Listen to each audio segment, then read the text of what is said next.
আচ্ছা, তাহলে আমরা লাস্ট ক্লাসে এখন পর্যন্ত কভার করেছিলাম E1 CB। তো কতগুলো এক্সাম্পল আর করবো E1 CB-র, তারপর আমরা আগে বাড়বো।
এই কটা করি E1 CB এক্সাম্পল, আরো কয়েকটা করবো, তাহলে গিয়ে আগে বাড়বো আমরা।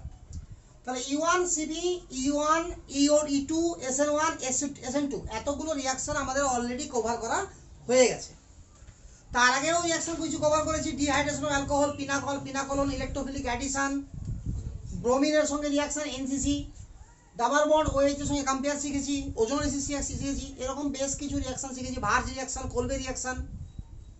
তো যাই হোক, মেন রিয়াকশন যেটা শিখলাম আমরা এই চ্যাপ্টারের জন্য, বিশেষ করে হ্যালো অ্যালকেন হ্যালোয়ারিনের জন্য, সেটা হচ্ছে SN1, SN2, E1, E2, E1 CB। আমি আর একবার মনে করে দিচ্ছি যে আমাকে প্রথমে যেটা দেখতে হবে সেটা হচ্ছে কি বেস। এখন আমি একটু এর আগের ক্লাসে যখন বলেছিলাম তখন এরকমভাবে বলেছিলাম যে স্ট্রং যদি বেস হয় তাহলে রিয়াকশান আইদার হবে SN2 অথবা হবে E2। বাট এখন বলছি যদি স্ট্রং বেস হয় তো রিয়াকশান হবে আইদার SN2 না হলে E2 না হলে E1 CB। আর যদি উইক বেস হয় তাহলে রিয়াকশন হবে আইদার SN1 অথবা E1, তখনও ছিল এখনো থাকবে। বাট স্ট্রং বেস হলে একটা রিয়াকশন যোগ হয়ে গেছে আমার, সেটা হচ্ছে E1 CB। তো যদি আমার স্ট্রং বেস হয় তখন আমি প্রথমে দেখবো যে strong base, less crowded SN2, মোর ক্রাউডেড তাহলে আমি দাঁড়িয়ে যাব যে E2 হবে না E1 CB হবে। তখন দেখবো লিভিং গ্রুপকে, লিভিং গ্রুপ যদি আমার ব্যাড লিভিং গ্রুপ থাকে, যে চারটা বলেছিলাম আমি ব্যাড লিভিং গ্রুপ, বিশেষ করে ফ্লুরিন আর OH এই দুটাকে আমরা মেনলি পাবো। তারপরে কখনো কখনো পেতেই পারি আমরা NR3+ বা SR2+।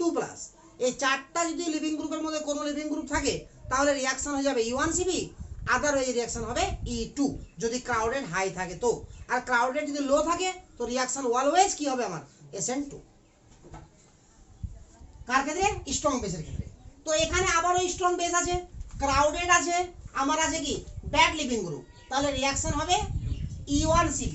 এবং আমি ইচ্ছা করে সমস্ত রিয়াকশনই দিয়েছি E1 CB, তাহলে প্রত্যেকটাই হবে E1 CB, bad living group আছে। তাহলে এখানে আমাকে ফার্স্টে খুঁজতে হবে একটা জিনিস, যে কার্বনের সঙ্গে আমার ব্যাড লিভিং গ্রুপ লেগে আছে তার সেই কার্বনটাকে বলবো আলফা, আর তার দুই পাশের কার্বনকে বলবো বিটা। তাহলে এটাও হচ্ছে বিটা, এটাও বিটা, আবার বিটা ড্যাশ দিয়ে দেখালাম তোরা ডিফারেন্ট আছে বলে। তো কোথায় আমার কার্বো আয়নটা বেশি স্টেবল? নিঃসন্দেহে বিটাতে আমার কার্বো আয়নটা বেশি স্টেবল, তাহলে এর সঙ্গে হয়ে যাবে ডাবল বন্ড। বাকি আর কিচ্ছু করার নাই, সিম্পল রিয়াকশন যেমন ছিল হয়ে গেল। এখানে আমাকে দেখতে হবে আবারও সেম জিনিস, যে এটা আমার আলফা কার্বন, তাহলে এটা বিটা, এটা বিটা ড্যাশ, তাহলে কোথায় আমার কার্বো অ্যাননটা বেশি স্টেবল? একবার ভালো করে এই জায়গাটা লক্ষ্য করো, যে আমাকে মনে হচ্ছে প্রাথমিকভাবে যে বিটাতে কার্বো অ্যাননটা বেশি স্টেবল, কারণ লেস ক্রাউডেড। বাট আমি আর একটা কথা বলেছিলাম যে কনজুগেশন থাকলে সেটা সব থেকে বেশি স্টেবল। তো এখানে যদি কার্বো আয়ন তৈরি হয় তো double single lone pair conjugation পেয়ে যাবে বলে আমার কার্বো আয়ন তৈরি হবে এই জায়গাতে, অর্থাৎ বিটা ড্যাশে। সুতরাং ডাবল বন্ডটা হবে এখানে, হয়ে গেল অ্যান্সার। এইখানেও সেম কাহিনী, এটা আমার হচ্ছে আলফা কার্বন, তো এটা বিটা ড্যাশ। তো আবারও যদি বিটাতে আমার বিটা ড্যাশে না বিটাতে যদি আমার আবারও উৎপন্ন হয় কি কার্বন আয়ন, তো কনজুগেশন পেয়ে যাবে, তাহলে এখানে উৎপন্ন হবে কার্বন আয়ন, তাহলে এখানে হবে ডাবল বন্ড। অর্থাৎ এখানে যদি আলফা লিখেই দিই তো আমার আলফা বিটার সঙ্গে হবে ডাবল বন্ড। এখানেও আমি আলফা দিয়ে প্রকাশ করতে পারি। ওয়েট আছে আবারও ব্যাড লিভিং গ্রুপ, এটাকে বিটা দিলাম, এটাকে বিটা ড্যাশ দিলাম, আবারও বিটা ড্যাশে কি আছে আমার কনজুগেশন আসছে, double bond double single lone pair, তাহলে আলফা আর বিটা ড্যাশের মধ্যে হবে ডাবল বন্ড।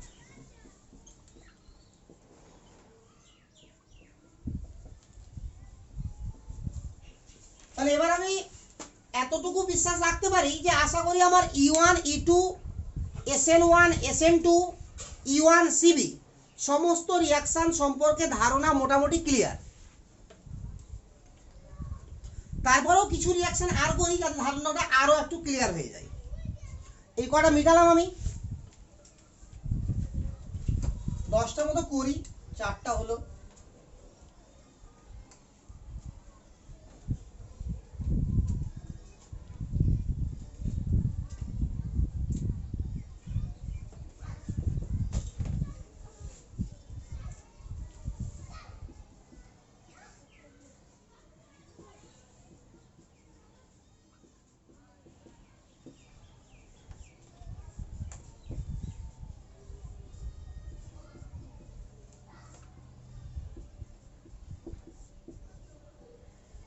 হিট দেওয়া বাঞ্ছনীয় না, তবে হিট লাগবেই, চিন্তা রাখা উচিত।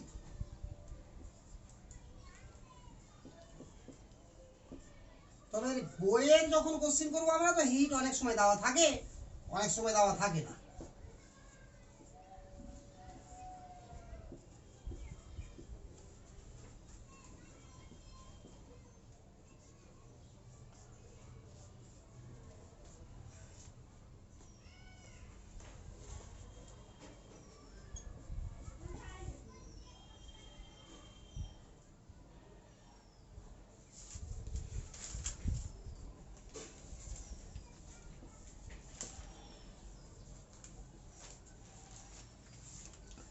আমি নতুন নতুন বেস ইউজ করেছি, আমি আগে বলেছি যে কোনো মেটালিক হাইড্রোক্সাইড হচ্ছে স্ট্রং বেস, তাহলে সবাই স্ট্রং বেস আছে, আর এটা তো লিখেছিলাম লিস্টেই। তাহলে এক্ষেত্রে আমি দেখবো আবারও সব ক্ষেত্রে কি হবে E1 CB, তাহলে এখানে আমার আলফা কার্বন, এটা বিটা ড্যাশ, তো দেখতে পাচ্ছি আমি যে বিটাতে আমার মোর স্টেবল কার্বন আয়নটা, কারণ 2 ডিগ্রি আছে এখানে 3 ডিগ্রি আছে, এটা লেস ক্রাউডেড অপেক্ষাকৃত, বলে কি হবে আমার এখানে ডাবল বন্ডটা হবে। হয়ে গেল অ্যান্সার। এখানে আমার এই দিকে যদি আমার কার্বন আয়নটা হয় তাহলে কনজুগেশন পেয়ে যাবে, ফলে এটা মোর স্টেবল, তাহলে এটা আলফা, এটা বিটা ড্যাশ, তাহলে বিটা ড্যাশে আমার কার্বন আয়নটা মোর স্টেবল, তাহলে আলফা আর বিটা ড্যাশের সঙ্গে ডাবল বন্ড হয়ে যাবে। এবার NR3+ চলে এসেছে আমার, আমি ইচ্ছা করে দিয়েছি একই ব্যাপার, এখানে OH দিতে পারতাম, এখানে FO দিতে পারতাম, তাহলে এটা হলো আলফা, এটা হলো বিটা, এটা হলো বিটা ড্যাশ, তো নিঃসন্দেহে বিটা আমার লেস ক্রাউডেড বিটা ড্যাশ থেকে, তাহলে আলফা আর বিটার মধ্যে হবে ডাবল বন্ড, এখানে চলে যাবে, বারবার তো বেরিয়ে যাচ্ছে লিভিং গ্রুপ, এখানেও বেরোবে, এটা হয়ে যাবে, এখানেও সেম, এটা আলফা, এটা বিটা ড্যাশ।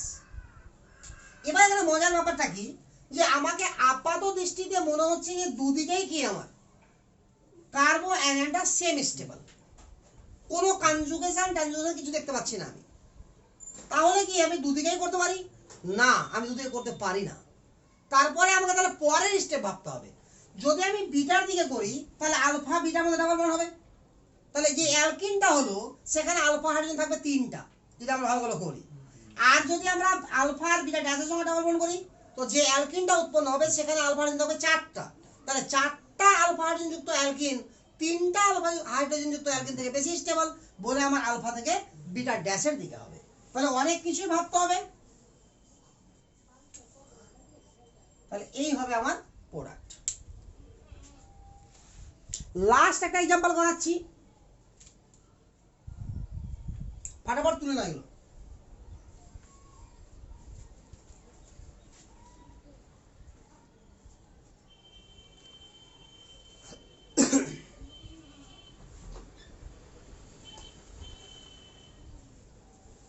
মেটালাম,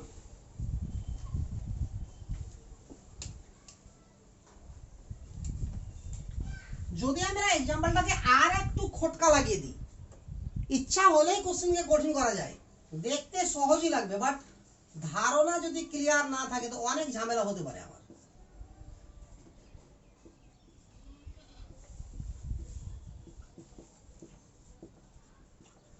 এখানে যদি আমি বলি অ্যান্সার কি হবে, তো আমি বলছি আগে অ্যান্সারটা করে নাও নিজের মতো করে, দেখি অ্যান্সারটা কি হয়, কোন দিকে ডাবল বন্ডটা হয়।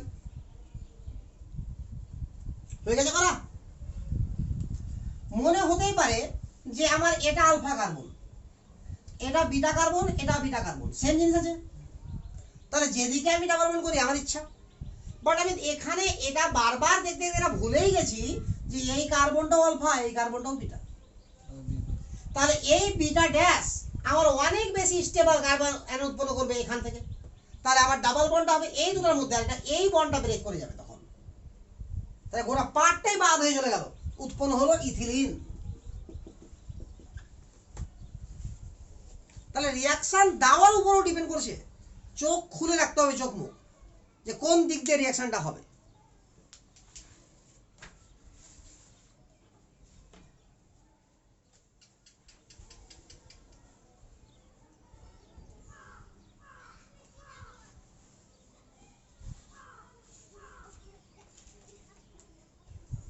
হয়ে গেছে? বোঝা গেল রিয়াকশনটা? কারণ এখানে আমার এগুলো দেখানো হচ্ছে, এখানে আলফা আছে, বিটা হাইড্রোজেন তো নাই, বিটা কার্বন তো নাই, এতক্ষণ যতগুলো ছিল নাইট্রোজেনের সঙ্গে একদিকেই ছিল বিটা, বলে ওই একদিকেই করছিলাম, কিন্তু এবার এদিকেও বিটা আছে বলে এদিকে ভাবতে হবে আমাকে।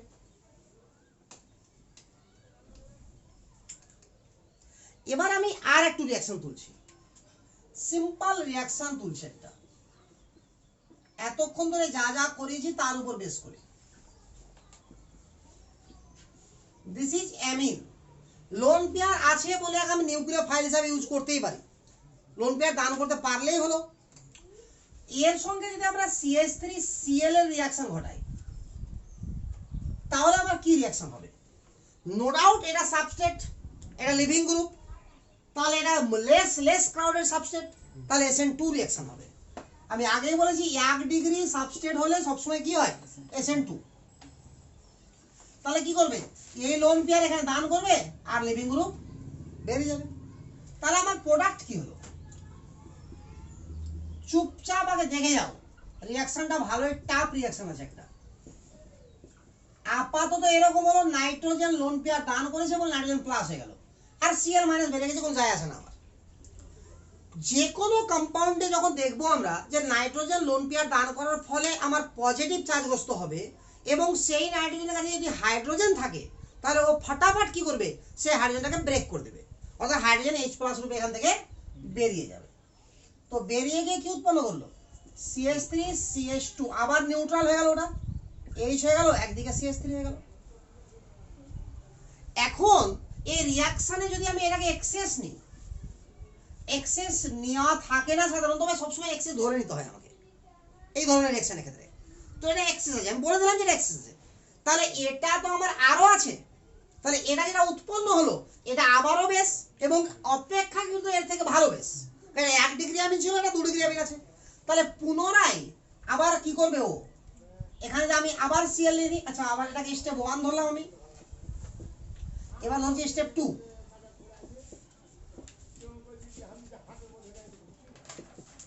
একদিকে CH3 একদিকে H, এখানে দাগ টেনে দিয়ে হবে, তাহলে আবারও CH3Cl আমার এক্সেস আছে, তাহলে এই লোন পেয়ারটা আবার এখানে অ্যাটাক করবে, আবার বেরিয়ে যাবে এখানে, তাহলে আবার নাইট্রোজেন কি হয়ে যাবে আমার? পজিটিভ, তাহলে আবার এই Hটাকে ব্রেক করে দেবে, তাহলে লাস্ট অবধি আমার যেটা প্রোডাক্ট হবে সেটা হবে এরকম, দুদিকে CH3, আবার লোন পেয়ার চলে আসবে। আর একবার বলছি, এখান থেকে লোন পেয়ার দান করলো, আরে করলো কি না? এর ফলে কি হচ্ছে? এটা Cl বেরিয়ে গেল, তাহলে আমার এর নাইট্রোজেন পজিটিভ হয়ে গেল, তারপরে Hটাকে ভেঙে দিল এটার মতো করে, আবার নিউট্রাল হয়ে গেল, আবার এটা আরো স্ট্রং বেস, তাহলে স্টেপ 3, কারণ আমার কাছে CH3Cl अवेलेबल আছে, তাহলে CH3CH2N, আপাতত দুদিকেই CH3 আছে, তাহলে আবারও CH3Cl এর সঙ্গে রিঅ্যাকশন হবে, এটা হয়ে গেল আমার। তাহলে কি হবে? এবার যে কার্বোকার্বনটা উৎপন্ন হবে, মানে সরি কার্বন বলছে, নাইট্রোজেনের উপর যে পজিটিভ চার্জ উৎপন্ন হবে সেটা আর ভাঙবে না। কারণ কি, আর আমার নাইট্রোজেনের আশেপাশে হাইড্রোজেন নাই, এটা থাকলো। এবার যদি step 4-এ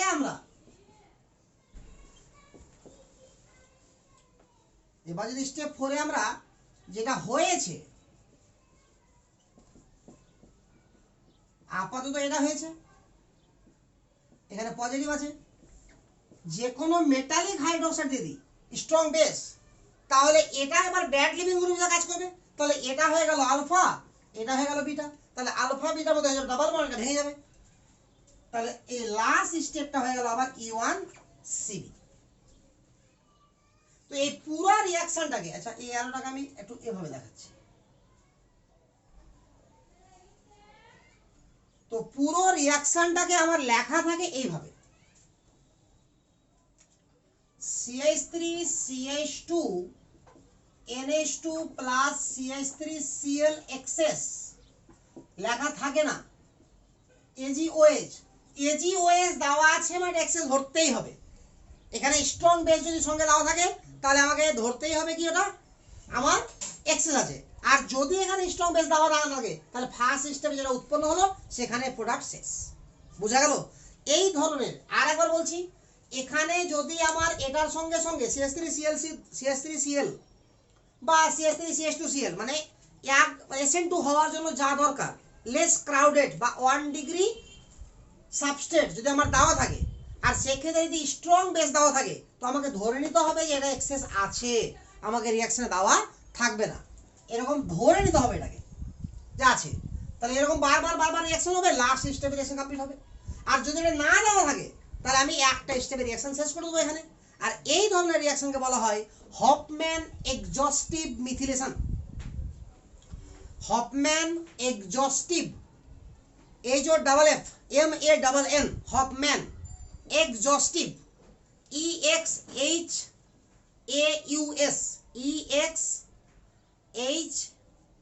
EXHAUS Hofmann exhaustive methylation.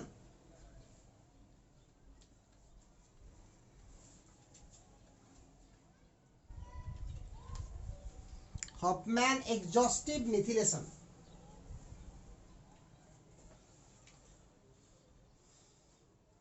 তাহলে আমি কিছুটা মিটালাম, নামটা আরেকবার লিখে দিচ্ছি এখানে।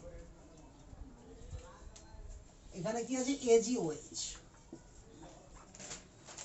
এটা হলো রিঅ্যাকশন। এই রিঅ্যাকশনের নামটা হচ্ছে আমার Hofmann exhaustive methylation. Hofmann exhaustive methylation.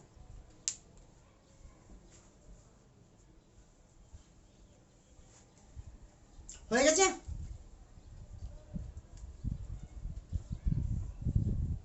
নামটা আমাকে প্রথমেই লেখা উচিত ছিল রিঅ্যাকশন স্টার্ট করার সময়, আমি বোঝানোর জন্য আগে লিখলাম না, লাস্টে লিখলাম। মিটালাম সবটা। আমি এই রিঅ্যাকশনের উপরে এক্সাম্পল দেওয়ার চেষ্টা করছি।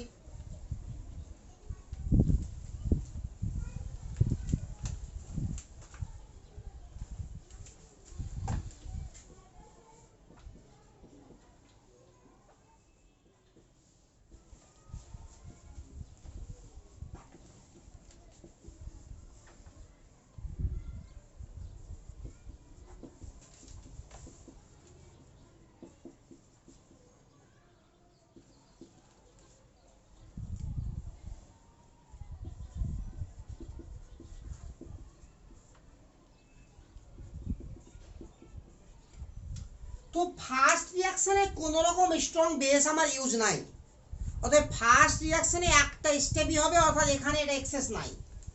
সেকেন্ড রিঅ্যাকশনে আমার বেস ইউজ করা আছে স্ট্রং, তার মানে সেকেন্ড রিঅ্যাকশনে এটা আমার এক্সেস আছে। আরে বোঝা গেল ব্যাপারটা? তো তাহলে এক্ষেত্রে আমার কি হবে, প্রথমে এই লোন পেয়ার দান করবে, একে Cl বেরিয়ে যাবে, পরে একটা বেরিয়ে যাবে ওখান থেকে, তাহলে আমার প্রোডাক্ট যেটা হবে সেটা CH3CH2NH CH2CH3। বাট এখানে কি হবে, লাস্ট অবধি আমার উৎপন্ন হবে কি ব্যাড লিভিং গ্রুপ NR3+, আর উৎপন্ন হবে product ethylene. CH2 double bond CH2। তাহলে এই ক্ষেত্রে আমাকে এটাকে কি ধরতে হবে, access.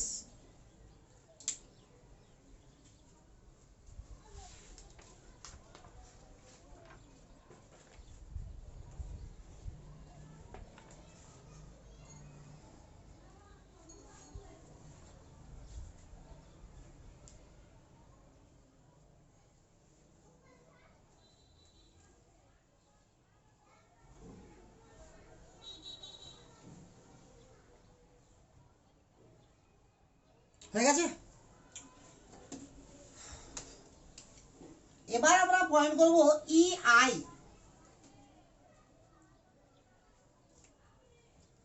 EI intramolecular elimination reaction. Intramolecular elimination reaction, intramolecular elimination reaction, intramolecular elimination reaction। এই রিঅ্যাকশন চার ধরনের হয়, অর্থাৎ EI রিঅ্যাকশনের ভাগ আছে আবার চারটা। Pyrolysis of ester, pyrolysis of ester, pyrolysis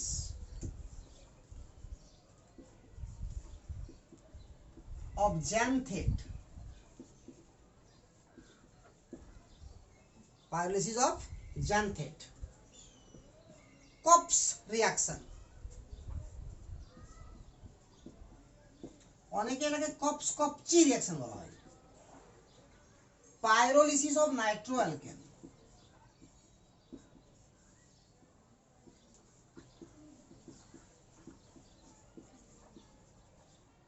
এই চারটা রিঅ্যাকশনকে একযোগে বলা হয় EI reaction. Pyrolysis of ester, pyrolysis of xanthate, Kopp's reaction, pyrolysis of nitroalkane।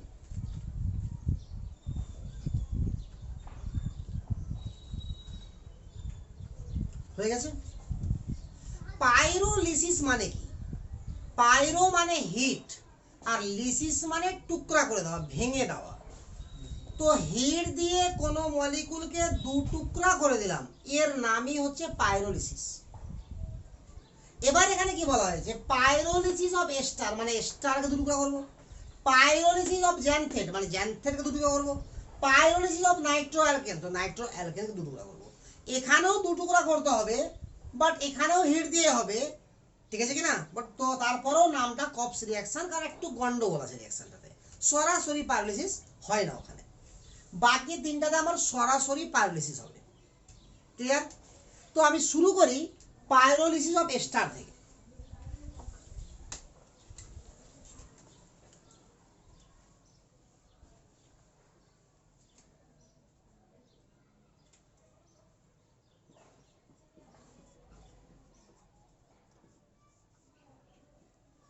পাইরোলিসিস of ester. হ্যাঁ, মাঝপথে একটা কথা আর বলে দিই, যে আমি যখন E1CB শেষ করে দিয়েছি, এর মানে হ্যালো অ্যালকেন হ্যালো অ্যারিন আমার কমপ্লিট হয়ে গেছে। পুরো চ্যাপ্টারে কিছুই আর বাকি নাই। মাঝখানে আলোকীয় সমবায়বতার কিছু পার্ট ছিল, সেখানেও আমি E1 E2ও শিখিয়ে দিয়েছিলাম, RS নোমেনক্লেচারও শিখিয়ে দিয়েছিলাম। তো আরও কিছু পার্ট ছিল যেগুলোকে বলা হয় রেসিমিক মিক্সচার, ডাইস্টেরিওমার, এনানসিওমার, যেগুলো ক্লাস 11-এই ছিল। তো 11-এও ছিল, 12-এও আছে। তো ওই জায়গাগুলোকে আর একবার দেখতেই পারি আমরা। তো আপাতত আমি ওই জায়গাগুলো ঢুকবো না, ওগুলো বই থেকে দেখে নিতে হবে, এটা 11-এই পড়া আছে। তো আমার হ্যালো অ্যালকেন হ্যালো অ্যারিন কিন্তু কমপ্লিট হয়ে গেছে। এখান থেকে শুরু হয়ে গেল নতুন টপিকস। যদিও আমার ইন্টারমিডিয়েটে আমি পড়াবো, এরপরে আবারও ইন্টারমিডিয়েট পড়াবো, তারপর মাঝখানে আবার বলবো কিছুটা পড়ানোর পরে যে আবার চ্যাপ্টার শেষ হয়ে গেছে, এবং বই খুলে দেখলে অবশ্যই দেখবো যে সবটা চ্যাপ্টার শেষ হয়ে গেছে। তাহলে এখন আমরা বই থেকে কমপ্লিট ভাবে হ্যালো অ্যালকেন হ্যালো অ্যারিনে যত রকমের কোয়েশ্চেন আছে আমি ট্রাই মারতে পারি। দু চারটা আটকাবে না, আটকানো কিছুই না, তবে একটু চেষ্টা করে করলে একটা আটকাবে না। তো পাইরোলিসিস অফ এস্টার, তো আমি এস্টার লিখছি একটা,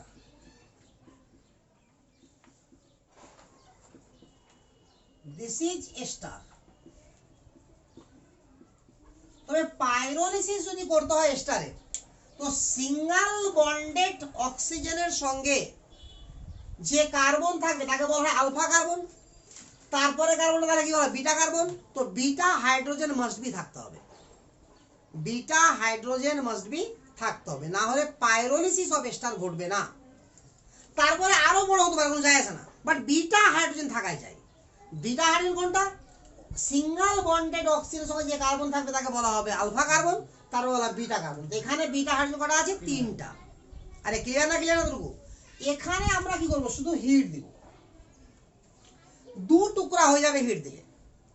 কি হবে, এই যে বিটা হাইড্রোজেন যেটা আছে সেটা এই ও এর সঙ্গে লেগে গিয়ে ওএইচ হয়ে যাবে, তাহলে এক টুকরা হয়ে গেল অ্যাসিড, আর এখানে হয়ে যাবে ডাবল বন্ড। তাহলে ফাইনালি আমার প্রোডাক্ট হবে এটা। খুবই সহজ জিনিস।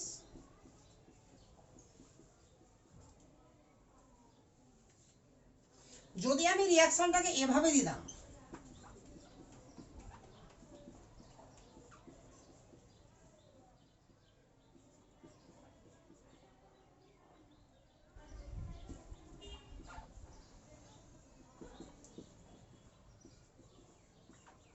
এখানে হিট দিতাম, তাহলে এটা হচ্ছে আমার কি বিটা কার্বন, বিটা হাইড্রোজেন, তাহলে এখানকার সঙ্গে আলফা হাইড্রোজেনের ডাবল বন্ড হবে আমার, আর এই হাইড্রোজেনটা কি হবে আমার এখানে এই যে সঙ্গে ও এর সঙ্গে লেগে যাবে, তাহলে হয়ে গেল OH CH2 double bond C, দুদিকে CH3।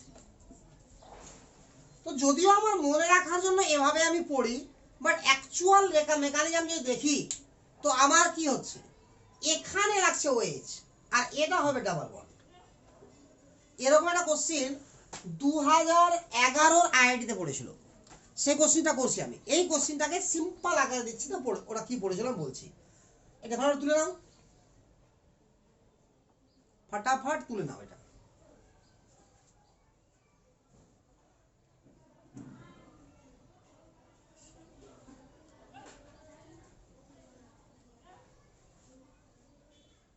হয়ে গেছে?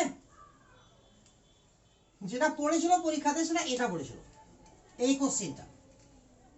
প্রোডাক্ট কি হবে, অপশন অনেক কিছু ছিল, যেটা লিখবো সেটাই ছিল, শুধুমাত্র এখানে 800 ছিল।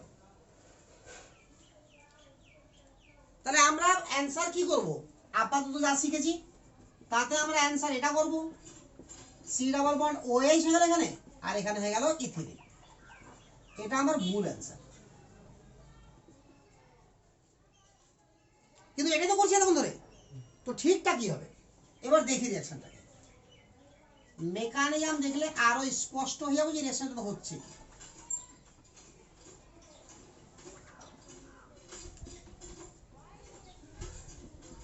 আমি এভাবে লিখলাম, এখানকার CH3 কে CH2H করে রেখেছি, তাহলে এটা আমার বেস হিসাবে কাজ করবে, লোন পেয়ার আছে তো, আরে করবেই করবে না, আর এটা অ্যাসিডিক হাইড্রোজেন হিসাবে কাজ করছে এখানে, তাহলে এখানে এটা অ্যাটাক মারবে, সঙ্গে সঙ্গে এই হাইড্রোজেন বন্ড ব্রেক করবে, এটা বন্ড ব্রেক করে এখানে আসবে, একই সঙ্গে সবগুলো ঘটবে।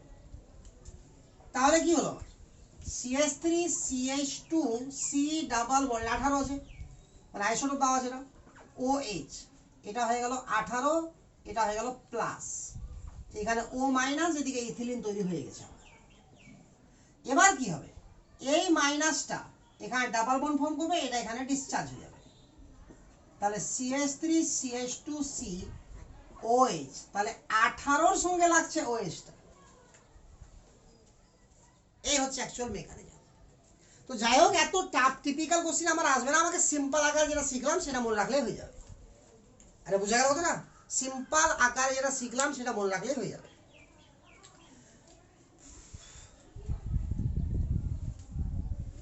এক্সাম্পল করি একটা,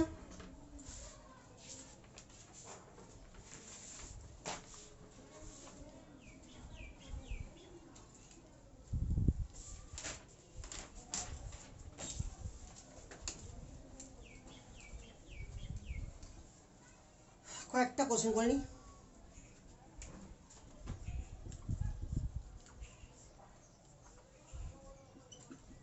জানার জন্য অনেক কিছু জানলাম, বাট এত জানার প্রয়োজন নাই আমার।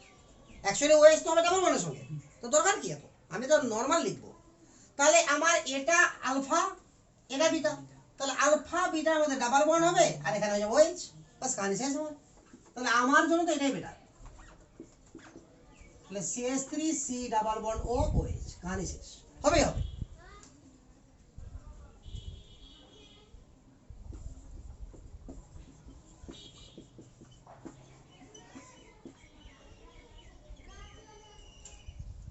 এরকম আছে।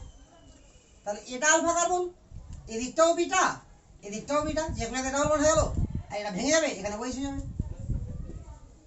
কি কোনো ঝামেলা মনে হচ্ছে? ঝামেলা তো কোনো হওয়া উচিতই না।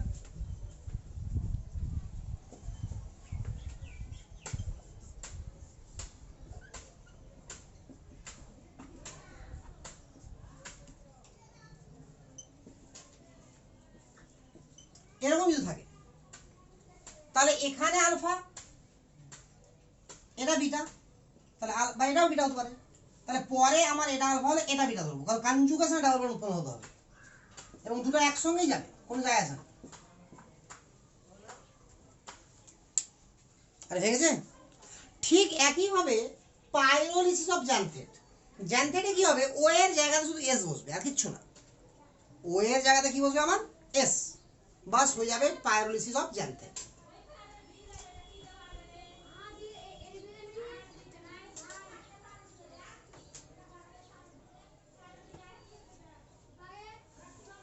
কঠিন মনে হচ্ছে কি রিঅ্যাকশন গুলো?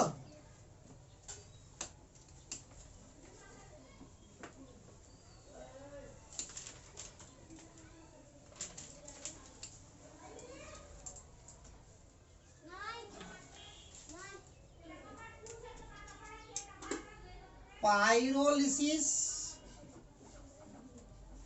অফ জ্যান্থেট,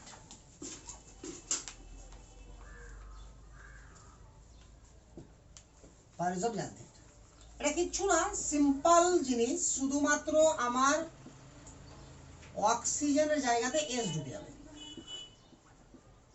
এরই নাম জ্যান্থেট। তাহলে সেম রিঅ্যাকশন, এখানে ডাবল বন্ড হবে আর এসের সঙ্গে এই চলে যাবে। তাহলে এটাকে নতুন করে শিখার আর কিচ্ছু নাই, এখানে এসএইচ হয়ে গেল আর ইথিলিন হয়ে গেল।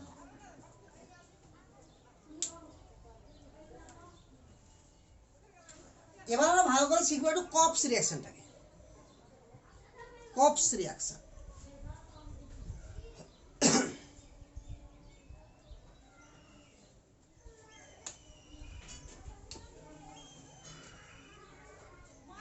এটাকে পাইরোলিসিস সরাসরি বলিনি আমরা, কি বলেছি, কপস। কেন বলেছি কপস রিঅ্যাকশন? প্রথমত বিটা হাইড্রোজেন যুক্ত অ্যামিন ব্যবহার করা হবে এখানে, ঠিক আছে? Beta hydrogen 3 degree amine, 3 degree amine আছে কিনা, বিটা হাইড্রোজেন আছে আলফা বিটা, আরে কমপক্ষে একদিকে হলে হবে, একাধিক দিকে হলেও কোনো যায় আসে না।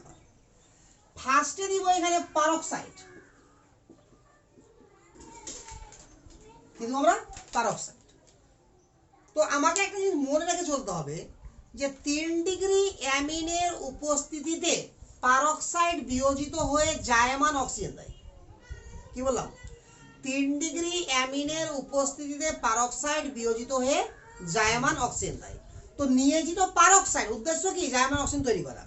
তাহলে রিঅ্যাকশনে হবে কি, স্টেপ 1,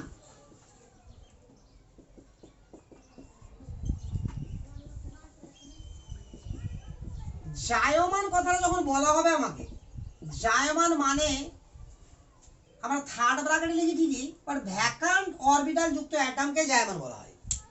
আর এই ডাব্বা মানে ভ্যাকান্ট অরবিটাল। তো জায়মান হাইড্রোজেন মানে ভ্যাকান্ট অরবিটাল যুক্ত হাইড্রোজেন, জায়মান ক্লোরিন মানে ভ্যাকান্ট অরবিটাল যুক্ত ক্লোরিন, জায়মান অক্সিজেন মানে ভ্যাকান্ট অরবিটাল যুক্ত অক্সিজেন। তাহলে ক্লিয়ার না, ক্লিয়ার না? তো হবে কি, এটা এখানে একে ইলেকট্রন দান করবে, লোন পেয়ার ভ্যাকান্ট দান করলো, তার একটা বন্ড তৈরি হলো, CH3CH2N, দুদিকে CH3, একদিকে O মাইনাস। নাইট্রোজেন আমার অলরেডি কি হয়ে গেছে, পজিটিভ হয়ে গেছে। ক্লিয়ার না ক্লিয়ার না? আচ্ছা এই নাইট্রোজেন যেটা পজিটিভ হয়েছে, তাহলে এই নাইট্রোজেন কি মানে বন্ড ব্রেক করতে পারবে? পারবে না, কারণ কোনো আশেপাশে এইচ নাই। তাহলে স্টেপ 2 এ কি হবে? স্টেপ 2 এ হবে আমরা নাইট্রোজেন লিখলাম এভাবে, এদিকে দুটো CH3 কে দিলাম, তার সঙ্গে O মাইনাস এখানে লিখলাম CH2CH2H, দেখা যাবে? ঘুরিয়ে লিখেছি, এই দুটো CH3 কে আমি এ সাইডে করে দিয়েছি, O কে লিখেছি, আর CH2CH3 কে এভাবে লিখেছি। আবার এই লোন পেয়ার কি করবে? দান করবে, এই বন্ডটা এখান থেকে ব্রেক হবে, এটা প্লাস আছে, ফলে এই বন্ডটা এখান থেকে ব্রেক হয়ে যাবে। তাহলে এই যে লাস্ট স্টেপ এসে কি হচ্ছে? পাইরোলিসিস। প্রথম স্টেপে হচ্ছিল না পাইরোলিসিস, ওই জন্য সরাসরি আমরা কি বলিনি? পাইরোলিসিস বলিনি। তাহলে কি হলো রিঅ্যাকশনে? CH3N CH3, এদিকে হয়ে গেল OH আর ইথিলিন। এই হচ্ছে রিঅ্যাকশন।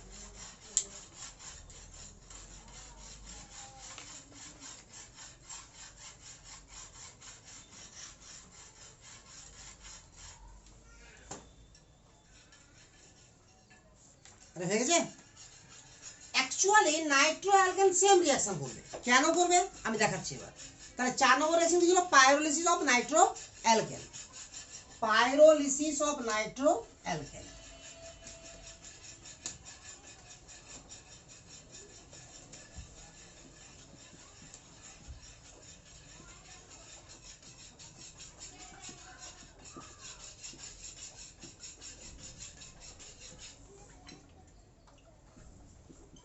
নাইট্রো গ্রুপ এমন হওয়া চাই যাতে বিটা হাইড্রোজেন থাকে, সব ক্ষেত্রে বিটা হাইড্রোজেন লাগবে। নাইট্রো গ্রুপ একে হিট দিব। আমরা জানি যে কোনো অসমযোজী বন্ধন, সাপোজ এ আর বি এর মধ্যে অসমযোজী বন্ধন আছে, একে যদি আমরা সমযোজীতে কনভার্ট করি, এভাবে লিখতে হয় যে দান করছে সে প্লাস আর যে গ্রহণ করছে সে মাইনাস। বুঝা গেল? তাহলে এখানে একটা অসমযোজী বন্ধন আছে, এর সমযোজীতে লিখিত কি হবে? এখানে নাইট্রোজেনের উপর প্লাস আর অক্সিজেনের উপর মাইনাস। ক্লিয়ার না ক্লিয়ার না? তাহলে রিঅ্যাকশনটা কি করে হবে? আমি আবারও সেম জিনিস লিখছি, নাইট্রোজেন এদিকে লিখলাম দুটো অক্সিজেনকে, এটাকে অক্সিজেন মাইনাস করে দিলাম, নাইট্রোজেন প্লাস করে দিলাম, নাইট্রো গ্রুপ হয়ে গেছে। CH2 CH2H, আবারও সেম কন্ডিশন। তাহলে কি হবে? এটা এখানে আমার হাইড্রোজেন বন্ড করবে, হাইড্রোজেনের সঙ্গে ডাবল বন্ড ফর্ম করবে, এখান থেকে বেরিয়ে গেল, ডিসচার্জ হয়ে গেল, কাহিনী শেষ। তা আমার কি উৎপন্ন হলো? O ডাবল বন্ড NOH সঙ্গে ইথিলিন। তাহলে এই ছিল আমার পাইরোলিসিস রিঅ্যাকশন। প্রত্যেকটা একই রকমের রিঅ্যাকশন।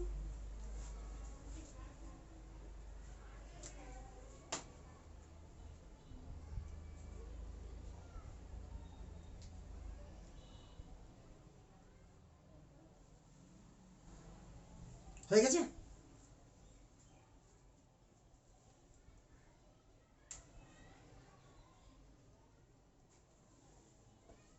ঠিক আছে? তাহলে আমরা EI রিঅ্যাকশন শেষ করলাম। এবং SNNGP, SNNGP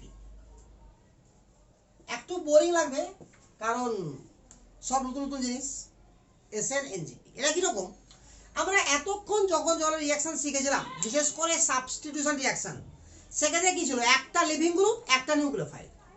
এবার থাকবে দুটা করে লিভিং গ্রুপ, দুটা করে পাশাপাশি থাকে লিভিং গ্রুপ, তো তার নাম হবে SNNGP, নেবরিং group participating reaction. NJP full form নেবরিং group participating. নেবরিং মানে পাশাপাশি, প্রতিবেশী, তো নেবরিং গ্রুপ পার্টিসিপেটিং রিঅ্যাকশন। আরে বুঝলো তো? কি হবে? এরকম যখন থাকবে আমার দুটা, আমার কি আছে? লিভিং গ্রুপ আছে, ঠিক তো? এটাও একটা লিভিং গ্রুপ, এটা একটা লিভিং গ্রুপ। এবার এর সঙ্গে আমরা কি দিচ্ছি? নিউক্লিওফাইল। খুব ভালো করে দেখার ব্যাপার আছে এখানে। তাহলে প্রথমে আমার কি হবে? আমার তো দুটা লিভিং গ্রুপের ক্যাটাগরি এক হবে না, আর হবে কি? তো ফার্স্টে ভাবো এই দুটার মধ্যে আমার কে বেটার ইলেকট্রন ডোনার, অর্থাৎ কে ভালো নিউক্লিওফাইল। লিভিং গ্রুপ ভাববো না, এবার কে ভালো নিউক্লিওফাইল। কারণ যদি এ ভালো নিউক্লিওফাইল হয় তো এখানে পজিটিভ আছে, এখানে নেগেটিভ আছে ডেল্টা, তাহলে এ এখানে দান করে দেবে। যদি এ ভালো নিউক্লিওফাইল হয় এটা, তাহলে এ এখানে দান করবে, এখান থেকে এটা বেরিয়ে যাবে। এটা বুঝা গেল তো? তো আমি ধরে নিলাম যে L dash is better electron donor compare to L. L dash assume করলাম, assuming L dash are better electron donor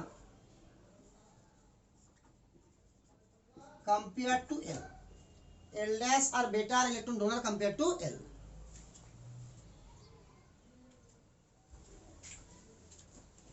আরে বোঝা গেল তো? আচ্ছা, এবার ব্যাপারটা হচ্ছে কি, তাহলে স্টেপ 1 এ আমার কি হবে?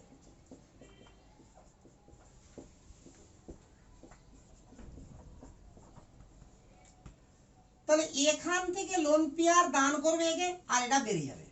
তাহলে সিচুয়েশন কেমন হলো? CH2 CH2 L ড্যাশ, এখানে একটা বন্ড তৈরি করলো, এটা হয়ে গেছে প্লাস, আর L হয়ে গেছে মাইনাস।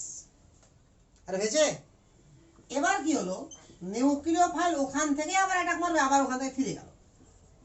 তাহলে মোটের উপরে কি হয়েছে, আমার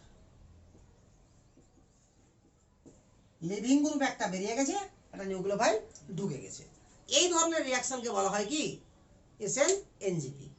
তো এটা আমার ইম্পর্টেন্ট রিঅ্যাকশন না, বাট এক জায়গাতে ইম্পর্টেন্ট। কোন জায়গাতে?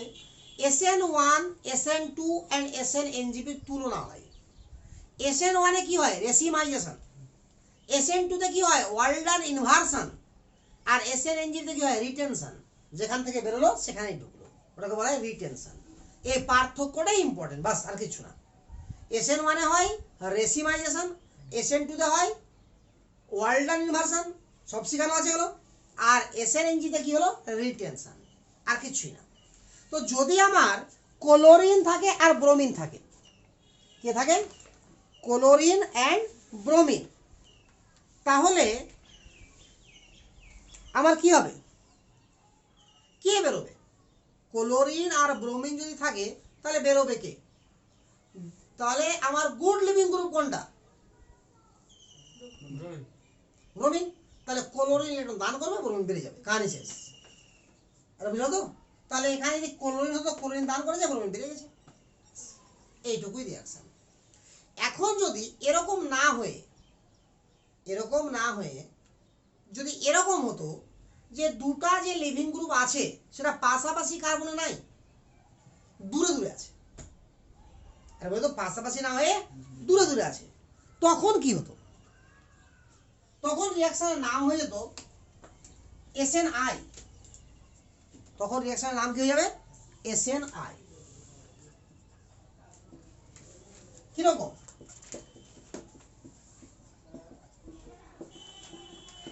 এরকম আছে। তো এই দুজনের মধ্যে গুড লিভিং গ্রুপ কোনটা?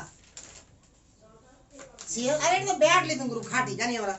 তাহলে কি করবে? এ এখানে ইলেকট্রন দান করবে, এটা বেরিয়ে যাবে, তার রিং তৈরি হয়ে গেল। কত member? 4 member.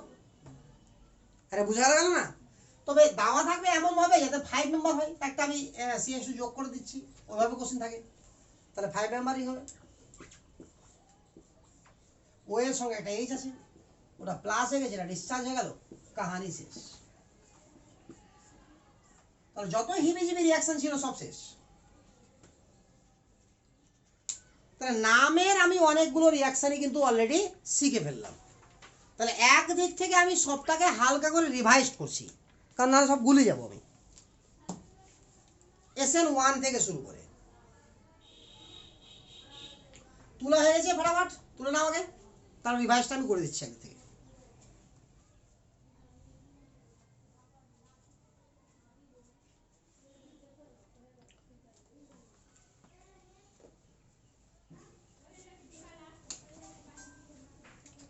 SN1 SN1 SN2 যা যা শিখলাম আমি একবার রিপিট করছি। SN1 মানে এই লেকচারে না, তার আগের লেকচারও না, তার কয়েকটা লেকচার আগে, মানে যেখান থেকে আমার হ্যালো অ্যালকেন হ্যালোজেন শুরু হয়েছে main reaction. SN1 SN2 E1 E2 E1CB EI SNNGP, SNI, এতগুলো রিয়াকশন, মোট 8টা রিয়াকশন হবে আর একসঙ্গে ভাবতে হবে। SN1 আমার ESA আর E1 এই দুটাতে আমার ইউজ হয় উইক নিউক্লিওফাইল, তাহলে এই দুটাতে আমার কি ইউজ হবে?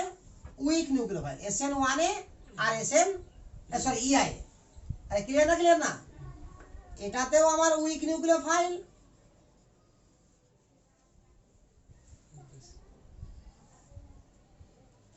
উইক নিউক্লিওফাইল, এটা তো আমার উইক নিউক্লিওফাইল, এই দুটাতে আমার উইক নিউক্লিওফাইল থাকবে।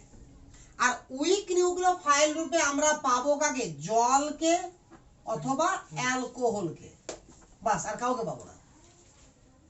SN1 হতে গেলে আমার লো টেম্পারেচার লাগবে, অর্থাৎ below or equal to 25 degree centigrade.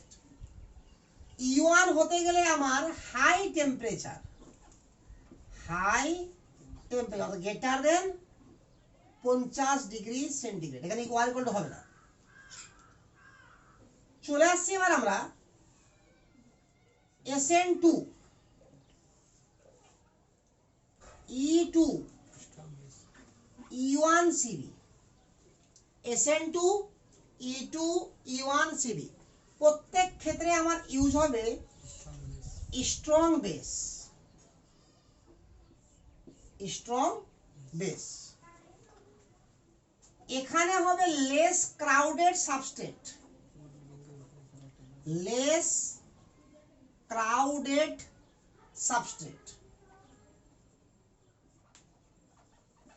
generally 1 degree substrate or 1 degree substrate।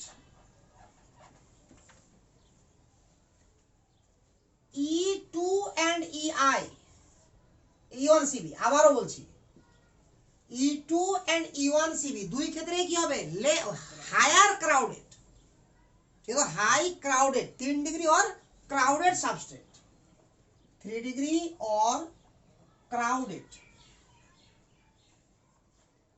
Substrate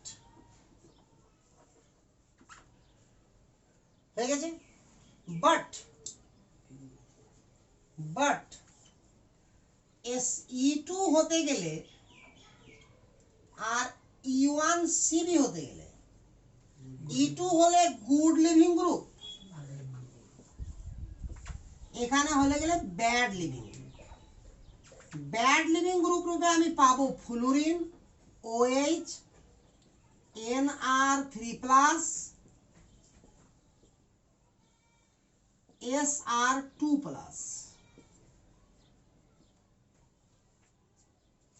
clear হয়ে যাচ্ছে আস্তে আস্তে? EI, এখানে কি হবে? পাইরোলিসিস, তাপ দিয়ে দু টুকরা হবে, 2 পার্ট, ঠিক আছে, পার্ট দিয়ে তাপ দিয়ে কি হবে? দু টুকরা হবে।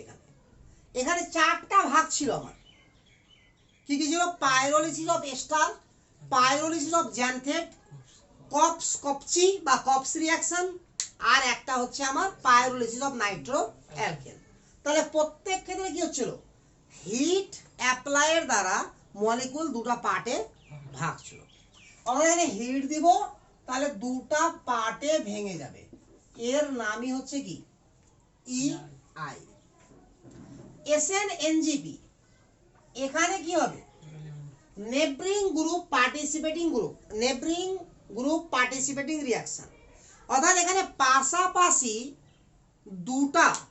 পাশাপাশি দুটা কার্বনের উপরে আমার লিভিং গ্রুপ থাকবে। তো যেটা বেটার লিভিং গ্রুপ সেটা কি করবে? আমার বেরিয়ে যাবে, আর যেটা অপেক্ষাকৃত খারাপ লিভিং গ্রুপ সেটা লোন পেয়ার দান করার মাধ্যমে ওরা বের করবে, এবং পরবর্তীতে নিউক্লিওফাইল সেখানে এসে যুক্ত হবে। ক্লিয়ার? এবং এখানে ঘটবে কি? আমার রিটেনশন। কি ঘটবে? রিটেনশন। তাহলে আমি আর এক জায়গায় লিখব SN1, SN2 আর SNNGP। SN1 SN2 SNNGP, এখানে ঘটে রেসিমাইজেশন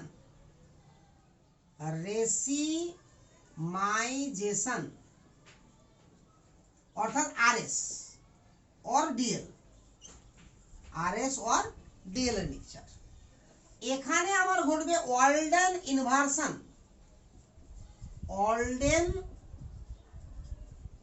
ইনভার্সন, আর এখানে ঘটবে রিটেনশন। এইগুলোকে বলা হয় স্টেরিওকেমিস্ট্রি অফ দ্য রিয়াকশন। এটা বলা হয় স্টেরিওকেমিস্ট্রি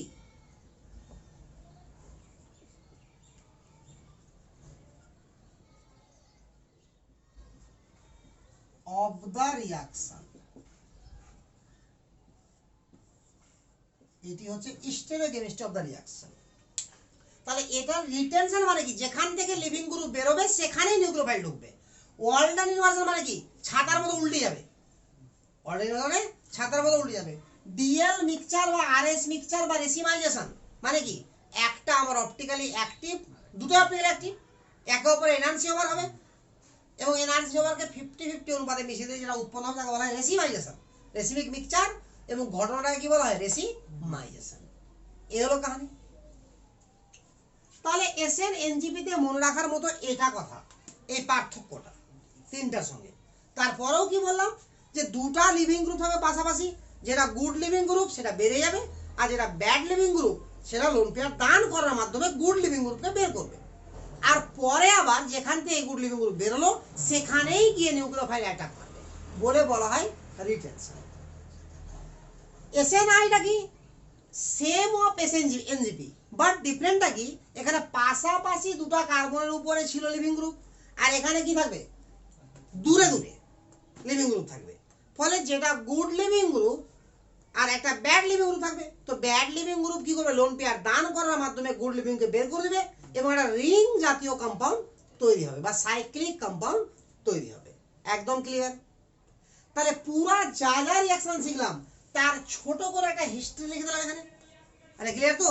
তাহলে আমাকে এটা কিছুই আমি বুঝতে পারতাম না এই জিনিসটা যদি না আমার রিয়াকশনটা ক্লিয়ার থাকতো। যেহেতু আমার রিয়াকশন ক্লিয়ার আছে বলে জায়গাটা আমি স্পষ্ট বুঝতে পারছি। তাহলে এই ছকটাই যদি আমার মনে থাকে তাহলে পুরো চ্যাপ্টারে অর্থাৎ হ্যালো অ্যালকেন হ্যালো অ্যারিন চ্যাপ্টারে কোনো কোশ্চেনই আটকাবে না, প্লাস আরও অনেক কিছু এক্সট্রা শেখা হয়ে গেছে। বোঝা গেল? তাহলে ক্লিয়ার তো? এটা এটা এটা কি তুলেছো? এটা তুলতে হবে এটা, আর এটা তো লাস্টে তো আমার এটাই মনে রাখতে হবে। এই জায়গাটা আমাকে ফাইনালি মনে রাখতে হবে।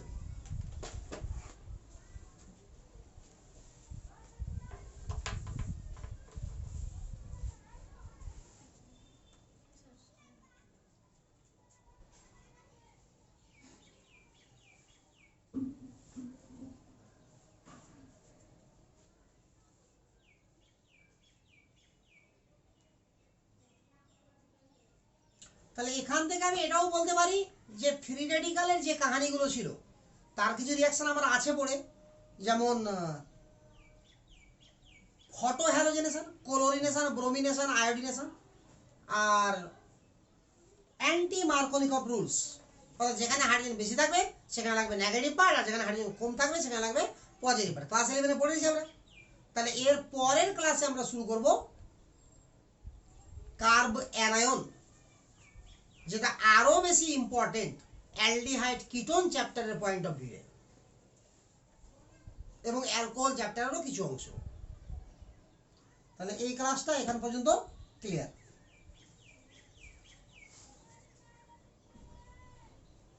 15 মিনিট করে দিই।